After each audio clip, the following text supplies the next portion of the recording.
E aí galera, Sextuano, beleza? Tudo certinho com vocês? Vamos lá, mais um assunto a ser falado sobre a fisiologia humana, tá? Sistema respiratório. Na aula passada eu falei sobre o sistema digestório, não foi isso? Hoje, nesse momento, eu irei falar sobre o sistema respiratório. Qual a função do sistema respiratório? Troca gasosa, ou seja, hematose. O que é hematose, professor? Tirar o gás carbônico que está presente no nosso corpo e absorver o oxigênio que está na atmosfera. É só isso. Esse é o processo da hematose. E quais são os órgãos que vão realizar esse processo, professor? Coração e pulmão. Mas até então, foque só nos pulmões, tá? O sistema respiratório foque só nos pulmões. Próxima aula vocês vão entender também essa relação do coração, certo? Porém, o sistema respiratório ele é formado pelas seguintes estruturas, tá, turma? Fossas nasais, tá? Qual a função das fossas nasais, professor? O nariz absorver o oxigênio da atmosfera, tá? Então vai absorver esse oxigênio da atmosfera, fazendo com que ele entre até os pulmões, tá? Próxima estrutura, professor. A faringe e a laringe elas estão conectadas. Como assim? Porque na aula passada, professor, tu falou que a faringe é a entrada de alimento. Beleza. Mas só, turma, que a faringe e a laringe elas estão ligadas.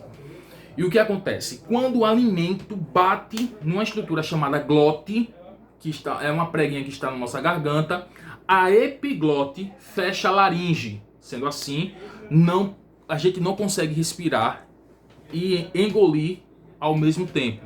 Quando a gente engole o alimento, a gente para de respirar, tá? Se por um acaso houver uma coisa errada aí, um mecanismo errado, tá?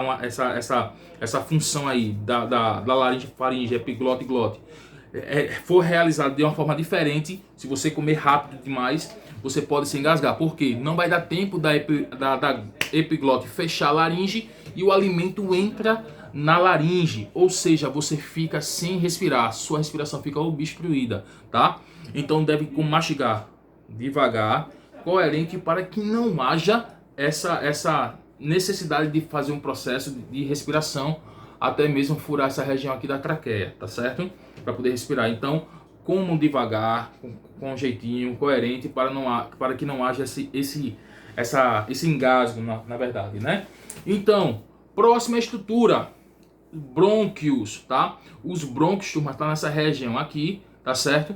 Que tem a função de transportar o oxigênio da laringe até a próxima estrutura, que eu vou chamar, aliás, desculpem, traqueia, que está aqui, logo aqui, tá? Então a traqueia tem a função de levar o oxigênio da laringe até os brônquios, tá? Então a função da traqueia nessa região aqui tem a função de transportar o oxigênio da laringe aos brônquios, tá? Chegou nos brônquios, tem a função de transportar o oxigênio da traqueia até os bronquíolos, beleza?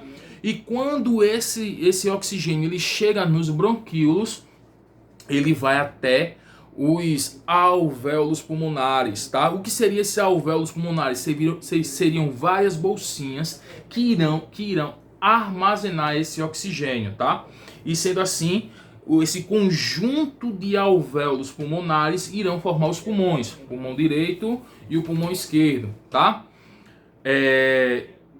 Existe uma relação também, turma, dos pulmões com a próxima estrutura que eu vou falar agora, que é o diafragma, tá? O diafragma é uma estrutura muscular que está presente logo abaixo dos pulmões, que serve para impulsionar, empurrar mesmo o pulmão, tá? Então, quando o pulmão ele enche, ele se infla, ele vai encher de oxigênio, tá? Quando ele seca, ele vai liberar o gás carbônico. Porém, quem vai fazer esse processo de empurrar os pulmões é o diafragma, tá certo?